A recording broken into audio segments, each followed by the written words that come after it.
मिला टाइम्स में खुश आमदेद। मैं हूं आपके साथ शम्स तबरेज़ कासमी।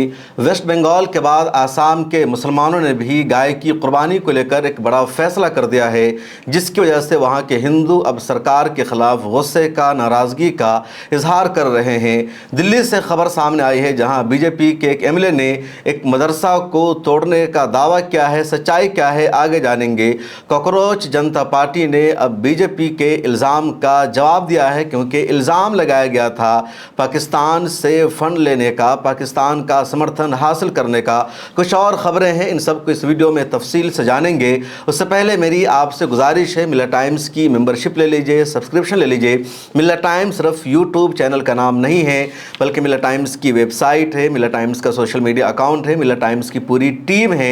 और इन सब को रन करने के लिए, चलाने के लिए हम चाहते हैं ज़्यादा नहीं, सिर्फ 99 रुपये की मंथली मेंबरशिप और सब्सक्रिप्शन ले लीजिए। इसके ज़रिए बहुत सारा फ़ायदा भी आप उठा सकते हैं। और सबसे बड़ा फ़ायदा ये होगा कि एक आज़ाद मीडिया हाउस को आपकी तरफ से सपोर्ट मिलता रहेगा। मिला टाइम्स की टीम और मिला टाइम्स की पीआर मैनेजर शिफा नाज लगातार आपसे बातचीत भी कर रही होगी। डिस्क्रिप्शन में हमारी वेबसाइट का लिंक मौजूद है, या यहाँ पर एक QR कोड मौजूद है। इसको स्कैन करके आप सब्सक्रिप्शन पेज पर पहुँच सकते हैं और मिला टाइम्स के मेंबर बन सकते हैं। अब आइए बताते हैं आपको तमाम खबरें। सबसे बड़ी खबर दिल्ली की है, और बीजेपी के एक एमएलए ने जिस तरह ड्रामा किया है वो बेहद शर्मनाक है। बीजेपी के एक एमएलए का नाम है करनेल सिंह, और कश्मीरी गेट से आगे दिल्ली का एक इलाका है जिसको पीतमपुरा कहा जाता है। वहाँ एक ज़मीन को लेकर विवाद चल रहा था, और ये विवाद था ज़मीन के मालिक और डीडीए के बीच में। जिसकी ज़मीन की मिल्कियत थी, जिसने उस ज़मीन को ख़रीदा था, उसका दावा यह है कि उसने ज़मीन को ख़रीदा है, उसके पास डॉक्यूमेंट्स और सबूत है। उधर डीडीए का दावा यह था कि वो हमारी ज़मीन है, उसकी ज़मीन नहीं है, प्राइवेट लैंड नहीं है। उस ज़मीन की बाउंड्री भी हो चुकी थी और अदालत में ये केस चल रहा था। जहाँ पर इस ज़मीन का विवाद चल रहा था, उसी के पास में एक मस्जिद बाज़ाब्ता बनी हुई है। अब बीजेपी के विधायक करनेल सिंह को ये ख्याल आया कि क्यों ना मीडिया में शोहरत हासिल की जाए, अपने आप को भी चर्चे में रखा जाए। दूसरे नेताओं की लगातार चर्चा हो रही है, हमारी चर्चा नहीं हो रही है। अब इनको इस बात की जानकारी मिलती है कि वहाँ पर एक खाली प्लॉट पड़ा हुआ है, और उस खाली प्लॉट को लेकर विवाद चल रहा है डीडीए के बीच में और ज़मीन का जो मालिक है उसके बीच में। अब ये अपने समर्थकों के साथ हथौड़ा लेकर उस ज़मीन पर पहुंचते हैं, बाउंड्री को, दीवार को तोड़ देते हैं, और ये एक नैरेटिव देते हैं कि यहाँ पर एक मदरसा बनाया जा रहा था। डीडीए की ज़मीन को कब्ज़ा करके मदरसा बनाने की कोशिश हो रही थी, हमने इसको डेमोलिश कर दिया है, तोड़ दिया है, हमारे इलाके में मदरसा बनाने की इजाज़त नहीं दी जाएगी। उन्होंने ये भी कहा कि यहाँ पर कोई आकर बाहर से नमाज नहीं पढ़ सकता, यहाँ के जो लोग हैं वही नमाज पढ़ेंगे, बाहर के लोग यहाँ पर आकर नमाज नहीं पढ़ सकते हैं। इनकी ये क्लिप भी वायरल हुई, आप सुनिए। लीगल ढांचा बन रहा था, मुझे भ्रमित किया गया, यहाँ के मौलवी ने भी मुझे भ्रमित किया गया। कुछ इन समाज के लोगों को ले आए, उन्होंने कहा जी हमारा कोई लेना देना नहीं है। जब मैंने 4 दिन पहले इस पर एक अपनी टीम लगाई, पता चला और मुझे बड़ा दुख हुआ, मस्जिद ही मदरसा खोल रही है। मदरसे ने इस ज़मीन पे कब्जा किया, अंदर मस्जिद के अंदर मदरसा चल रहा है। मैं मौलवी को 4 बार बोल चुका हूँ कि आप अंदर मदरसा ना चलाइए। मैं दिल्ली के अंदर अनलीगल मदरसे की दुकान नहीं चलने दूंगा, और मेरी विधानसभा में अनलीगल ये ढांचे नहीं बन पाएंगे, ये चेतावनी है। अब करनेल सिंह साहब ने दावा तो कर दिया, यहाँ पर मदरसा की तामीर की जा रही थी, यहाँ पर ये लोग मस्जिद बना रहे थे, बाहर के लोग आकर यहाँ पर नमाज पढ़ रहे थे, इसकी इजाज़त नहीं दी जाएगी। अब सच्चाई क्या है वो जान लीजिए। ये खाली प्लॉट था, और खाली प्लॉट पर डीडीए का दावा था, और इस तरह का जो तनाज़ो है, इस तरह का जो मुकदमा है, दिल्ली के बहुत सारे इलाकों में है, अदालत में केस चलता रहता है। कभी डीडीए को जीत मिल जाती है, कभी जिसकी ज़मीन होती है उसको जीत मिलती है। यहाँ पर कोई मदरसा नहीं चल रहा था, ना कोई मस्जिद यहाँ पर बनाई जा रही थी। ज़बरदस्ती करनेल सिंह ने अपनी तरफ से दावा कर दिया, यहाँ पर मदरसा बन रहा था, यहाँ पर मीनारा बनाया जा रहा था, गुंबद की तामीर हो रही थी, और जो प्लॉट की बाउंड्री की दीवार थी उसको उन्होंने तोड़ करके अपने आप को शेर बनने का दावा कर दिया, या हिंदुओं के बीच में अपना वोट बैंक उन्होंने ज़रूर बढ़ा लिया होगा कि देखो एक मदरसा को बनने से इन्होंने रोक दिया। लेकिन सच्चाई यह है कि वहाँ पर कोई मदरसा नहीं बन रहा था। ये लोकल कह रहे हैं एक मस्जिद वहाँ पर पहले से बनी हुई है, मौजूद है, उस मस्जिद में नमाज हो रही है, उस मस्जिद को इन्होंने कुछ भी नुकसान नहीं पहुँचाया है, न उस मस्जिद का कोई विवाद है। और वो मस्जिद अलग है, ये खाली प्लॉट अलग है। ये खाली प्लॉट किसी एक आम शहरी का था, मस्जिद से इसका कुछ भी लेना देना नहीं था।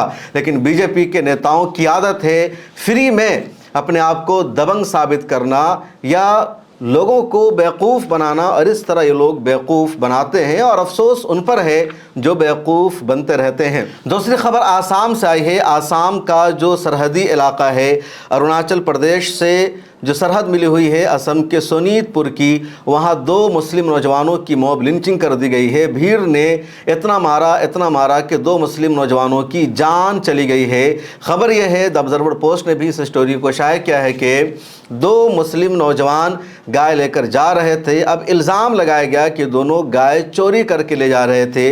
भीड़ ने रास्ते में घेर लिया, उनकी गाड़ी को रोका, उनको मारा और इतना मारा कि दोनों की मौत हो जाती है, एक ज़ख्मी है।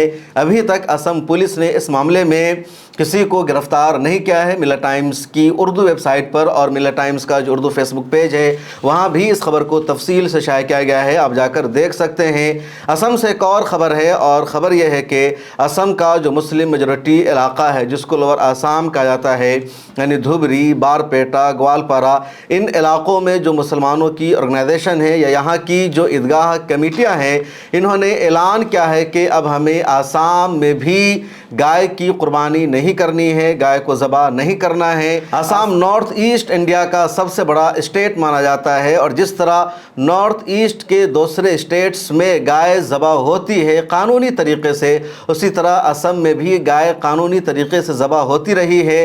हेमंता बिस्वा शर्मा ने भी कभी इस पर रोक नहीं लगाया। कई मरतबा हेमंता बिस्वा शर्मा से प्रेस कॉन्फ्रेंस में सवाल पूछा गया, आप गाय के ज़बह करने पर पाबंदी क्यों नहीं लगाते हैं आसाम में? तो हेमंता बिस्वा शर्मा ने सीधे कांग्रेस पर इल्ज़ाम लगा दिया और कहा, हमारे यहाँ की अपोजिशन ऐसा नहीं चाहती, कांग्रेस नहीं चाहती है गाय के ज़बह करने को रोका जाए, तो हम कैसे गाय की कुर्बानी को या गाय के ज़बह करने को रोक सकते हैं? इसलिए असम में गाय करती है। तो सरकार की निगरानी में असम में गाय को ज़बह किया जाता है, गाय के गोश्त को बेचा जाता है, गोश्त की दुकानें हैं, और असम के हिंदू मुसलमान सभी गाय का गोश्त वहाँ खाते हैं, आदिवासी सबसे ज़्यादा खाते हैं। अब पिछले दिनों वेस्ट बंगाल में जब शुवेंदु अधिकारी की सरकार बनी तो उन्होंने शर्त लगा दी कि इस एज के जानवर को आप ज़बह कर सकते हैं, उसके अलावा को अगर आपने ज़बह किया तो आपके खिलाफ एक्शन लिया जाएगा। और जब ये ऐलान सामने आ गया तो बंगाल में लोगों ने गाय की खरीदारी बंद कर दी। लगातार आप देख रहे हैं जो बड़ा बड़ा गाय का हाट है वहाँ सन्नाटा है। अब आसाम के मुसलमानों ने भी यही फैसला सुना दिया और कहा, गाय को अगर कुछ लोग माता मानते हैं, हमारे देश में कुछ लोगों के धर्म का मामला है, तो अब हम गाय की कुर्बानी नहीं करेंगे, गाय को ज़बह नहीं करेंगे, गाय का गोश्त नहीं खाएंगे। और जैसे ही आसाम के मुसलमानों ने मुख्तलिफ दरगाहों की, मुख्तलिफ ईदगाहों की कमेटी ने यह फ़ैसला किया है, वहाँ जो हिंदू गाय पोसते हैं, पालते हैं, वो परेशान हो चुके हैं। बाज़ारों में सन्नाटा है, कोई गाय का ख़रीदार नहीं है। उधर असम के चीफ मिनिस्टर हेमंता बिस्वा शर्मा ने इस फैसले को ट्विटर पर लिखते हुए सपोर्ट किया और कहा, मुसलमानों के इस फैसले को हम सराहते हैं कि उन्होंने गाय को न ख़रीदने का, न ज़बह करने का फ़ैसला किया है। सनातन धर्म के मानने वालों के जज्बात का उन्होंने ख्याल रखा है। लेकिन जो अवाम है असम को बेहद परेशान हो चुकी है, क्योंकि करोड़ों रुपए का उनका नुकसान होगा। वो ईद उल अज़हा के आने का इंतज़ार करते हैं कि ईद उल अज़हा आता है, बड़े पैमाने पर गाय की तिजारत होती है, लोग जानवरों को ख़रीदते हैं, ज़बह करते हैं, और उनके पास पैसा आता है कि ऐसी गाय को बेचकर जिसकी मार्केट में कोई वैल्यू नहीं रहती, कोई कीमत नहीं रहती। लेकिन अब बंगाल के बाद आसाम का ये फ़ैसला भी पूरे हिंदुस्तान में तवज्जो का, चर्चा का मौजू बन गया है और लोग इसको अप्रिशिएट कर रहे हैं। एक और ख़बर बिहार से आई है और ये ख़बर भी बहुत अफसोसनाक है। नदाफ इस्लाम को भीड़ ने पिछले दिनों इतना मारा कि उनकी जान चली गई है। ये तनाज़ुर शुरू हुआ, विवाद शुरू हुआ एक शादी में, اور اپنے لوگوں کے بیچ میں وواد شروع ہوا اور پھر بھیڑ نے ایک شخص کی جان لے لی۔ اس واقعے کے بارے میں یہ کہنا مشکل ہے کہ ہندو مسلمان کا معاملہ ہے، آپس کی لڑائی ہے، لیکن اتفاق یہ ہے کہ جس دو گروپ کے درمیان لڑائی ہوئی ہے وہ دو مختلف مذہب سے تعلق رکھتے ہیں۔ معاملہ ہے بہار کے مدھوبنی ضلع کے بینی پٹی علاقہ کے لودگاما گاؤں کا۔ وہاں ایک لوہار کمیونٹی کے گھر میں شادی ہو رہی تھی اور پڑوس میں نداف اسلام کا گھر تھا۔ اب لوہار کمیونٹی نے اپنے پڑوسیوں کو بھی شادی میں بلایا تھا، خواہ وہ ہندو ہوں یا مسلمان ہو، چنانچہ نداف اسلام کا بیٹا بھی اس لوہار کمیونٹی کے یہاں گھر میں شادی میں گیا تھا۔ شادی کے دوران کسی بات کو لے کر وواد ہو گیا، تنازع ہو گیا نداف اسلام کے بیٹے میں اور لوہار کمیونٹی کے بچوں میں۔ اب دو کمیونٹی کے درمیان شادی کے دوران گھر میں لڑائی ہوئی۔ نداف اسلام کے بیٹا کو جان سے مارنے کی کوشش کی گئی۔ نداف اسلام کے بیٹے نے اپنا بچاؤ کیا، دفاع کیا۔ جب اس نے اپنا بچاؤ کیا تو بچاؤ کرتے ہوئے اس نے پلٹوار بھی کیا اور لوہار کے گھر میں سے کسی کو نداف اسلام کے بیٹے کا ہاتھ لگ گیا، تھپڑ لگ گیا، اس کو چوٹ لگی۔ اب یہ جو آپس کی لڑائی تھی یہ بڑی لڑائی بن گئی۔ نداف اسلام کا بیٹا وہاں سے باہر نکل آیا۔ لوگوں نے اس جھگڑے کو فی الحال وہاں پر ختم کر دیا تھا، لیکن کچھ دیر بعد لوہار کمیونٹی کی ایک بھیڑ نداف اسلام کے گھر پر آ جاتی ہے۔ ہتھیار لے کر وہ آتے ہیں، لاٹھی ڈنڈا لے کر آتے ہیں اور نداف اسلام کے گھر پر ہلہ بول دیا جاتا ہے۔ نداف اسلام کو پتہ ہی نہیں چل پاتا کیوں بھیڑ نے حملہ کیا ہے، کیوں مارا جا رہا ہے۔ اس کے پڑوسی جس کے ساتھ یہ اٹھتے بیٹھتے ہیں، جس کے گھر میں شادی میں گئے تھے، جہاں سے دعوت آتی ہے، وہ ان کے گھر پر آتے ہیں، ایک دوسرے سے کام جڑا ہوا ہے، وہی لوگ آج دشمن بن جاتے ہیں۔ نداف اسلام کے گھر پر ہلہ بول دیا جاتا ہے اور نداف اسلام کو اتنا مارا جاتا ہے کہ نداف اسلام اپنے ہوش میں نہیں رہتے۔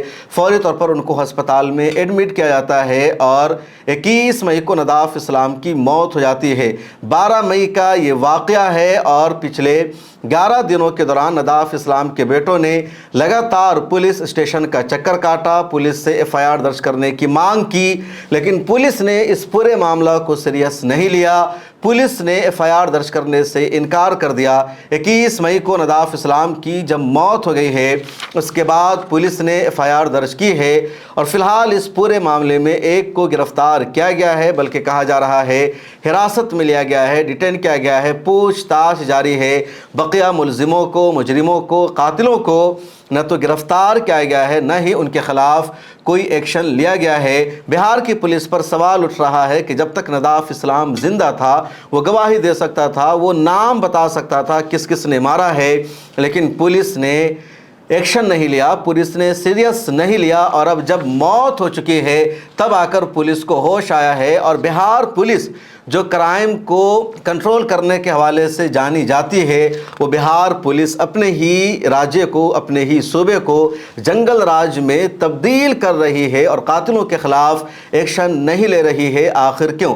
جو سب سے زیادہ حیران کرنے والا پہلو ہے وہ یہ کہ بہار کا متھلانچل کا جو علاقہ ہے جس میں مدھوبنی، دربھنگا، سیتامڑھی جیسا ایریا آتا ہے، یہاں ہندو اور مسلمان ایک ہی گاؤں میں، ایک ہی علاقے میں رہتے ہیں، سب کے گھر ایک دوسرے سے ملے ہوئے رہتے ہیں۔ ایک محلہ میں کچھ ہندو کمیونٹی کے لوگ رہتے ہیں، کچھ دلت رہتے ہیں، کچھ مسلمان رہتے ہیں، ایک دوسرے کے یہاں آنا جانا رہتا ہے، شادیوں میں ایک دوسرے کے یہاں شرکت ہوتی ہے اور یہ سماجی تانا بانا لمبے عرصے سے چلا رہا ہے۔ لیکن اس طرح کے واقعات اس سماجی تانا بانا کو نقصان پہنچا سکتے ہیں۔ اب اسی واقعہ میں دیکھ لیجئے، شادی میں گھر میں دعوت تھی، وہ گیا اور گھر میں اس پر حملہ کر دیا گیا، اس کو مارا گیا اور پھر اس کے گھر پر آ کر بھیڑ نے حملہ کر دیا۔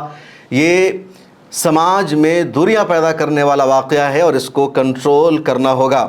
ایک اور خبر آئی ہے کانپور سے اور یہ خبر جان کر آپ کا سر شرم سے جھک جائے گا۔ خبر یہ ہے کہ کانپور میں پولیس کمشنر کے دفتر کا گھیراؤ کر لیا آرمی کے جوانوں نے۔ جی ہاں، آپ نے صحیح سنا، آرمی کے ایک جوان کی ماں کی موت ہو جاتی ہے، ہسپتال میں صحیح سے علاج نہیں مل پاتا، ہسپتال کے ڈاکٹروں نے صحیح سے علاج نہیں کیا، آرمی کا وہ جوان پولیس کمشنر جاتا ہے، ہسپتال کے خلاف FIR درج کرنے کی مانگ کرتا ہے، لیکن اس کی بات کو کوئی نہیں سنتا، وہ در در کی ٹھوکریں کھاتا ہے، پریشان ہو جاتا ہے، کوئی اس کی مدد نہیں کرتا۔ اس کے بعد وہ اپنے ساتھیوں سے، دوستوں سے بتاتا ہے جہاں وہ ڈیوٹی پر تعینات تھا اور اس کے بعد ITBP के 50 जवान उसके साथ आते हैं, कमिश्नर के दफ्तर का घेराव करते हैं। और जब ये तस्वीर सामने आई, हिंदुस्तान का सर शर्म से झुक गया कि आर्मी और पुलिस आपस में ही उलझ रही है, लड़ रही है। और ये मामला सामने आया है उत्तर प्रदेश से। योगी आदित्यनाथ साहब उत्तर प्रदेश के चीफ मिनिस्टर हैं। नमाज को लेकर बार बार वो बयान दे रहे हैं, सड़कों पर नमाज नहीं पढ़ने दिया जाएगा, नमाज पढ़ने वालों को सबक सिखाया जाएगा। हमने सबसे बड़ा अचीवमेंट ये क्या है उत्तर प्रदेश में कि सड़क पर कोई नमाज नहीं पढ़ता, जबकि झूठ है, सच्चाई है। मुसलमान ना तो पहले सड़क पर नमाज अदा करते थे, ना अब करते हैं। हाँ, जो लोग पूजा पाठ करते हैं, शादियां करते हैं, कांवर लेकर सड़कों से गुजरते हैं, उनको पूरा हिंदुस्तान देखता है, जानता है। कुछ भी लिखने, बताने, कहने की ज़रूरत नहीं है। लेकिन उत्तर प्रदेश में ही आर्मी के जवानों को इंसाफ नहीं मिल रहा है। पुलिस कमिश्नर का वो घेराव कर रहे हैं, इस पर सब चुप हैं, खामोश है। मीडिया के अंदर तो हिम्मत ही नहीं कि इस खबर को टीवी चैनल पर वो दिखा सके, इस पर कोई स्टोरी शाया कर सके। खबर यह है कि विकास सिंह का एक जवान ITBP में काम करता है, वो इंस्पेक्टर है, ड्यूटी पर तैनात था। और उसकी माँ, जिसका नाम है नर्मला देवी, वो बीमार थी, सांस की बीमारी थी, उसका इलाज चल रहा था। कृष्णा अस्पताल में उसको एडमिट किया गया। कानपुर में यह अस्पताल है, लेकिन डॉक्टरों की लापरवाही की वजह से, इलाज सही न करने की वजह से, गलत ट्रीटमेंट करने की वजह से नर्मला देवी की मौत हो जाती है। इलाज के दौरान डॉक्टरों ने कृष्णा अस्पताल में नर्मला देवी का हाथ काट दिया था, जिसके बाद ही उसके बेटे विकास सिंह ने यह दावा किया, इल्ज़ाम लगाया कि मेरी मां का सही इलाज नहीं किया डॉक्टरों ने, गलत ट्रीटमेंट किया, मां का हाथ काट दिया। आखिर हाथ काटने का मतलब क्या बनता है? उसके बाद ही विकास सिंह पुलिस स्टेशन का चक्कर लगाता है, कृष्णा अस्पताल के खिलाफ FIR दर्ज करने की मांग करता है। कोई इसकी नहीं सुनता। फिर ITBP के 50 जवानों को गैरत आती है, वो अपने साथी का साथ देते हैं, कमिश्नर के दफ्तर का घेराव करते हैं। लेकिन अभी तक इस पर चीफ मिनिस्टर साहब का कोई बयान सामने नहीं आ सका है। और आइए अब जानते हैं कॉकरोच जनता पार्टी के बारे में। कॉकरोच जनता पार्टी के बारे में एक वीडियो में आज ही सुबह में मैंने आपको जानकारी दी थी। उनका इंस्टाग्राम अकाउंट हैक हो गया है, 22 मिलियन से ज़्यादा फॉलोवर हो चुके थे। कल की वो रिपोर्ट थी, लेकिन अब ताज़ा रिपोर्ट यह है कि अभिजीत डिबके और उनकी टीम ने अपना हैक शुदा अकाउंट दोबारा बहाल कर लिया है। वो अकाउंट रिस्टोर हो गया है और जिन लोगों ने अकाउंट को हैक किया था, उनके एजेंडे और मंसूबे पर पानी फिर गया है। अभिजीत डिबके ने एक और ऐलान किया है कि मीडिया के लिए उन्होंने अलग से अकाउंट बना दिया है और अब वो ग्राउंड पर उतरने वाले हैं। सरकार को वो चैलेंज करने की तैयारी कर चुके हैं। कॉकरोच के बारे में पिछले दिनों एक वीडियो में मैंने बताया था कि रुए ज़मीन पर सबसे मुश्किल और ताकतवर जानवर अगर कोई माना जाता है तो वो कॉकरोच है, जिसको तिलचट्टा उर्दू या हिंदी में कहा जाता है। कॉकरोच की ताकत यह है कि एटम बम का अगर हमला हो तब भी उस पर असर नहीं होता, अगर वो मर जाए तब भी ज़र्रे से वो ज़िंदा हो जाता है। किचन में, बाथरूम में कॉकरोच को मारने के लिए रोज़ाना दवा रखी जाती है, वो मर जाता है, दोबारा वो ज़िंदा हो जाता है। तो कॉकरोच की ये ताकत है, ये खूबी है कि जितना उसको मारा जाता है उससे ज़्यादा तादाद में वो पैदा हो जाता है। इसी की मिसाल देते हुए लोग कह रहे हैं कि कॉकरोच है, अगर आप इनके अकाउंट को बैन करेंगे, इनके अकाउंट को हैक करने की कोशिश करेंगे, इनको गिरफ्तार करेंगे या इन पर उल्टा सीधा इल्ज़ाम लगाएंगे, तो ये पीछे नहीं हटेंगे बल्कि आगे बढ़ेंगे और पहले से ज़्यादा बड़ी तादाद में आपके सामने आ जाएंगे। अभी इनके अकाउंट को एक हफ्ते में इंस्टाग्राम पर अगर 22 मिलियन यानी 2 करोड़ 20 लाख लोगों ने फॉलो किया है, तो हो सकता है अगली मर्तबा 30 करोड़ लोग फॉलो कर ले, यानी 300 मिलियन का आंकड़ा पार हो जाए। इसके अलावा एक और बड़ी अपडेट के 10 लाख लोगों ने इस पार्टी को ज्वाइन कर लिया है, 6 लाख लोगों ने रजिस्ट्रेशन कराया है धर्मेंद्र प्रधान के इस्तीफा की मांग करने के लिए। अब इस पार्टी पर कंटिन्यू ये इल्ज़ाम लगाया जा रहा है बीजेपी की तरफ से कि इसके जो सपोर्टर हैं, इसके जो समर्थक हैं वो पाकिस्तानी हैं। 22 मिलियन फॉलोवर हो जाना किसी को बर्दाश्त नहीं हो रहा है। अब बीजेपी के नेता और माइनॉरिटी अफेयर्स के मिनिस्टर किरण रिजिजू ने एक इल्ज़ाम लगाया और कहा कि कॉकरोच जनता पार्टी के इंस्टाग्राम्स पर जितने फॉलोवर्स हैं उनमें आधे से ज़्यादा पाकिस्तानी हैं, यानी इंडियंस कॉकरोच जनता पार्टी को फॉलो कर ही नहीं सकते हैं। या फिर बीजेपी के नेताओं को और किरण रिजिजू को ये लग रहा होगा कि धर्म के नाम पर, मज़हब के नाम पर बीजेपी हिंदुस्तान के नौजवानों को बांट रही है। पिछले 20 सालों से इसी एजेंडा पर भारतीय जनता पार्टी काम कर रही है। 14 सालों से इंस्टाग्राम का हमारा अकाउंट बना हुआ है। इसके बावजूद बीजेपी के इंस्टाग्राम पर सिर्फ 8 मिलियन ही फॉलोवर्स हुए हैं। इसका मतलब है कि कॉकरोच जनता पार्टी के जो फॉलोवर हैं वो इंडियन नहीं हैं, वो बाहर के किसी देश से ताल्लुक़ रखते हैं और वो बाहर का देश पाकिस्तान है, यानी पाकिस्तानी कॉकरोच जनता पार्टी के फॉलोवर हैं। जैसे ही किरण रिजिजू का ये इल्ज़ाम आया, बीजेपी के दूसरे नेताओं ने भी इसी तरह का दावा किया और कई ने आकर के बारी बारी कहा कि पाकिस्तानी फॉलोवर हैं। अभिजीत डिबके ने इंस्टाग्राम का पूरा एनालिसिस पेश कर दिया, पूरी डेमोग्राफी सामने रख दी और कहा आप देख सकते हैं कि किस मुल्क से कितने हमारे फॉलोवर्स हैं, किस मुल्क की कितनी हमारी ऑडियंस है। और जो डेटा शेयर किया है कॉकरोच जनता पार्टी के फाउंडर अभिजीत डिबके ने, उसके मुताबिक 94% से ज़्यादा कॉकरोच जनता पार्टी के फॉलोवर्स इंडिया से ताल्लुक़ रखते हैं। उसके बाद अमेरिका, इंग्लैंड और दूसरे देशों से ताल्लुक़ रखने वाले हैं। पाकिस्तान का तो कहीं पर नंबर ही नहीं है, कोई नाम ही नहीं है। और ये इन लोगों का दरअसल पुराना एजेंडा है।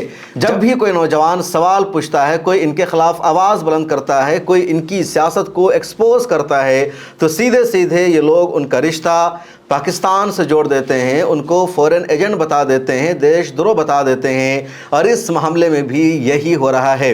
लगातार कॉकरोच जनता पार्टी के फाउंडर को, मेंबर को, पूरी टीम को पाकिस्तान से जोड़ा जा रहा है, फॉरेन फंडिंग से जोड़ा जा रहा है, चीन से जोड़ा जा रहा है। लेकिन ये लोग बार बार प्रूफ कर रहे हैं और कह रहे हैं हम इंडियंस हैं और हम इंडिया में ही रेवोल्यूशन लाना चाहते हैं, इनकलाब लाना चाहते हैं और अब हम पीछे हटने वाले नहीं हैं। इस वीडियो में इतना ही, मुझे दीजिए इजाज़त, फिर मुलाकात होगी।